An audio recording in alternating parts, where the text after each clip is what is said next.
Sweet. Hi guys, welcome back to A Cunt's Guide to Peace.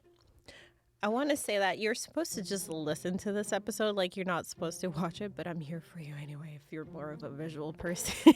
I kind of pictured myself like in my bedroom recording this like half asleep and just like after watching the documentaries, and then I realized that I'm not tech savvy to pull that off. So here we are. Yeah, welcome back. Okay, so this season we're talking about outdated genetic coding, which is my thesis on why women submit to men that are more harmful than any good to them. And I picked some cases that I think will help explain and show my, prove my point, prove my thesis, my theory on why this is happening. Sorry, I'm just gonna... Oh, you know what? I can do an ad for them. That's perfect. This is Hydrate. That sponsors me from Legion, and it's electrolytes. It's very helpful, actually. I worked out this morning, and I actually used it during my workout, but now I'm using it here in my podcast also because I'm doing a lot of talking. I had the bright idea that I'm going to do a whole season myself without any guests. And that's a lot of talking. So here we are. Okay, so what is my theory? The outdated submissive genetic coding in women being the impulse to submit to any man, which we today often blame on the fear of being alone, when in truth, it's actually much darker than that. The extreme example being if you were not married off back in the day, you were as good as dead, and often carried the safety of your family on your back as a woman and had the responsibility to secure a good marriage. The extreme jealousy you might see amongst women when, say, a woman learns another woman is engaging her spouse romantically might sure stem from genuine affection towards the significant other and a sense of betrayal, but mostly it's rooted in fear and the deafening, outdated alarm that goes off cautioning her that should she lose this partner, she's done for. Of course, today in most parts of the world, this is not true. Should your boyfriend or husband end your relationship and pursue another, you might be heartbroken, but it'll rarely result in your entire life going up in flames, unless, of course, you were financially dependent on him, in which case, understandably, that alarm may not have been too outdated after all. But generally, today, it'll result in a broken heart, not a broken life. For men, you might have guessed it that they too act on a outdated genetic signal. Less evolved men tend to listen to the coding that informs them that a woman must submit to them and don't bother questioning why they feel it so confidently today. They just do. There's a perfectly logical reason behind it, much like the hairs on the back of our neck stands when we are in the presence of a psychopath or a sociopath. In an episode of Dr. House, he suggested we had Darwin to thank for that, as we normies tend to get the creeps around psychopaths or sociopaths when we start clocking their lack of remorse and impulse to manipulate those around them. The creeps we experience is an actual medical phenomenon and likely an evolved response to predators, which to me is much like the women's quote-unquote evolved response to the ironically outdated genetic coding to submit to men to survive. By the time we developed the evolved response to what was killing us, men, the times started to change. And that's what we're talking about today. So I'm going to give you an example of that. Today we're going to talk about the documentary Hey Beautiful. And it's about this guy whose image was used to catfish a lot of women. It's a couple of women in this one, so it's not like one documentary about one particular case. It's just he happens to be the common denominator in the whole thing. Okay, so Hey Beautiful, Anatomy of a Romance Scam. That's what we're talking about today. If you haven't seen it, don't worry. I've watched it with my nervous system fully engaged, so you don't have to ruin your Sunday or whatever day you're watching this. This episode is about a romance scam, or romance scams rather, but more importantly, it's about why they work, why smart people fall for them, and why your body sometimes behaves like it's still in the Middle Ages, and you've just been informed that your dowry is insufficient. Let's begin. So, what the documentary is actually about. So, Hey Beautiful, Anatomy of a Romance Scam is a Netflix documentary that follows several women who were targeted, emotionally bonded, and financially devastated by online romance scammers. These are not fringe cases. These are not women who should have known better. These are women with jobs, families, intelligence, social lives. The documentary centers on three main women, though it weaves in others. So the primary focus here is Debbie. She is a middle-aged woman living in the U.S. She's recently divorced, rebuilding her life, and emotionally open again. She meets a man online who presents himself as attentive, romantic, emotionally expressive, consistent. He calls her, "Hey, beautiful," constantly, religiously, like punctuation. Their relationship escalates quickly. Daily messages, emotional vulnerability, future planning, declarations of love. He claims to be working overseas, usually oil rigs, construction, contracts abroad, which conveniently explains why they can't meet, why he can't video call properly, why there's always a crisis. Then the emergency starts. Frozen bank accounts, business trouble, customs fees, medical emergencies, and every time Debbie steps in, she sends money, then more money, then more money that she doesn't have. By the time she realizes it's a scam, she's lost tens of thousands of dollars. And more painfully, a relationship she genuinely believed was real. Okay, and now the other women featured. The documentary introduces other women with eerily similar stories. Widows, divorcees, women recovering from long-term relationships, women who weren't even looking, just emotionally available. Different backgrounds, different ages, same script though. Each scammer moves fast emotionally, mirrors their victim's values, creates urgency, positions himself as both the romantic partner and the dependent. It's not just a scam for money, it's a full emotional occupation. After watching it, you can feel the audience thinking, why didn't she stop? Why didn't she question it? Why keep sending money? Which is the wrong question entirely. What people think this is about. So the documentary and most commentary around it frames this as loneliness, fear of being alone, vulnerability after divorce or loss. And sure, that's a part of it. But loneliness alone does not explain overriding financial survival instincts, ignoring mounting inconsistencies, emotional devotion to someone you've never met. Lonely people get sad. They don't just usually bankrupt themselves.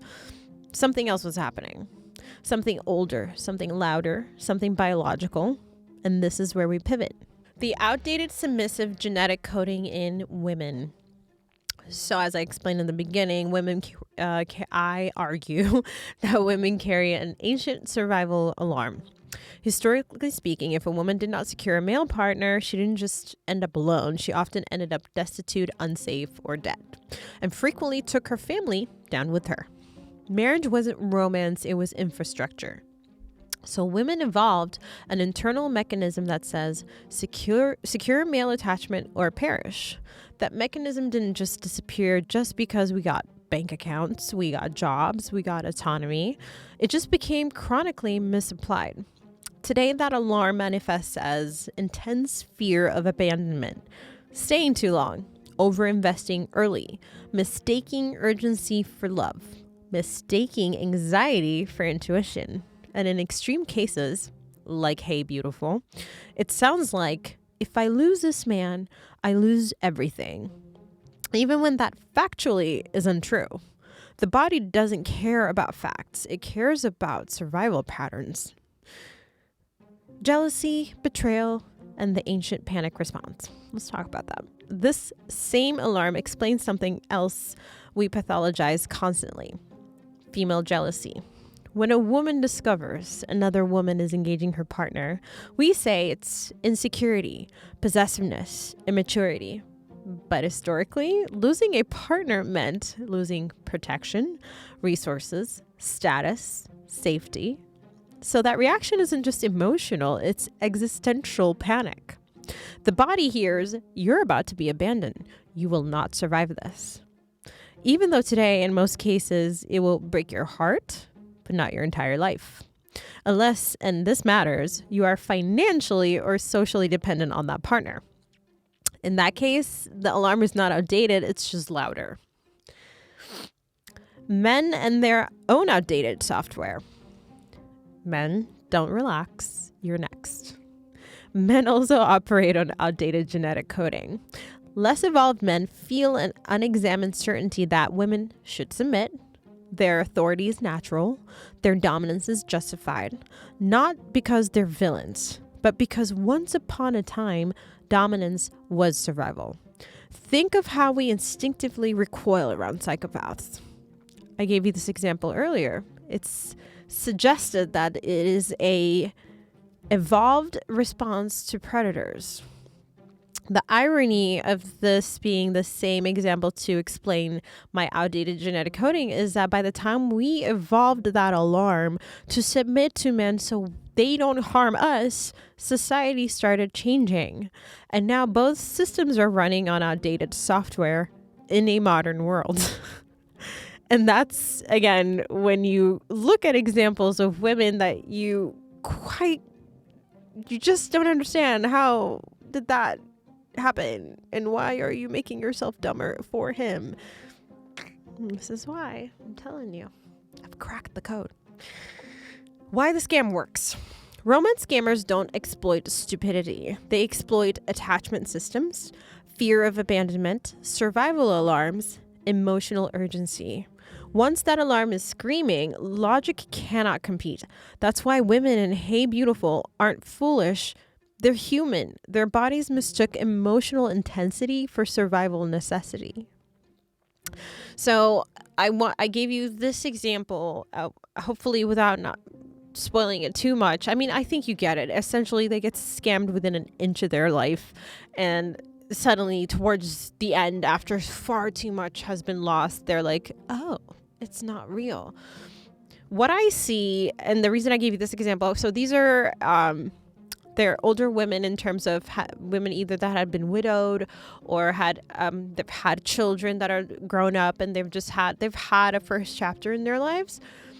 So you'd think there would be some wisdom there in regards to how to engage emotionally and romantically, and I still think there is. I want you to watch this documentary and see if you understand why I see my thesis making sense here too, because there is an incredible reluctance in women to look at the truth of a situation today, and they'll do everything but look.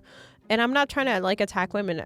Fuck men for doing this to women too. Fuck men for using that 100%. But if you were to tell somebody, have you ever had a moment to yourself where a friend asks you, or wait, hang on. I'm there's so many examples I want to give you, but hang on.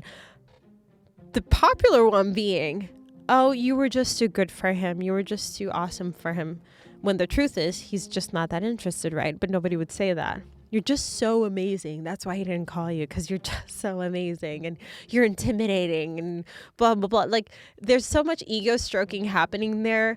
And I could see, I observe people, I'll observe friends just piling that on. It's like a signal of scent. This is what we're going to say to her now so she doesn't get wounded over the truth of the fact that this man that she's pursued couldn't care less about her, and that's why he didn't call, or that's why he's with another person. Immediately it's like, oh my God, you're so amazing. Literally, you must have been so intimidating, blah, blah, blah, blah. And they just vomit horse shit. And it's just like, fuck. Or just tell her he wasn't interested. It doesn't hurt that bad. That same reluctance. It's like you could see traces of that in this documentary too. These grown women who have had, great marriages. Maybe one's a widow and, one's just fresh out of a relationship, and she's just been there, done that kind of thing. Sorry. She's just had this amazing experiences in life, or maybe not that great, which makes you even wiser, you'd think. And then this person who they haven't even met. They haven't even met the guy. But the dream that you're conditioned that this perfect person that makes no mistakes or no flaws, doesn't lie, doesn't cheat, and is Prince Charming, and he works with his hands, and blah, blah, blah. Like the stereotypical dream of like Romeo and Juliet, which is a terrible example. They both commit suicide, don't they?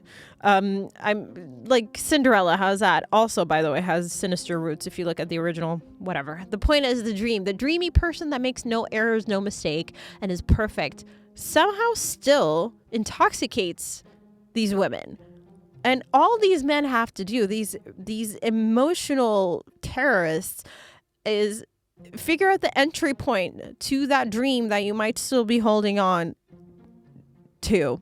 That a person, that a spouse, a human being in the world exists that doesn't lie, doesn't cheat, doesn't make mistakes, maybe was rotten and is now well. The only thing that these scammers are using is that you're holding on to that idea. That's it. If you had been brave enough to face that, people that are kind couldn't possibly ask you to compromise your home, sell your home, bankrupt yourself, take from your children's college accounts and send to them. Who the fuck does that? What kind of protector does that? What kind of man does that? You could ask those things. They could ask those things at any time. In fact, there's some women it's in this documentary where the bank is telling them this is a scam. This is a scam. Don't send it. They don't listen because they're so conditioned. They're in that psychosis that deep that the dream has to be real, right? There has to be somebody that's this perfect and this is the guy and you will not take him from me. You're the bad guy for trying to tell me that this is a scam. He just needs a little money because he's stuck at an oil rig in Syria. Okay.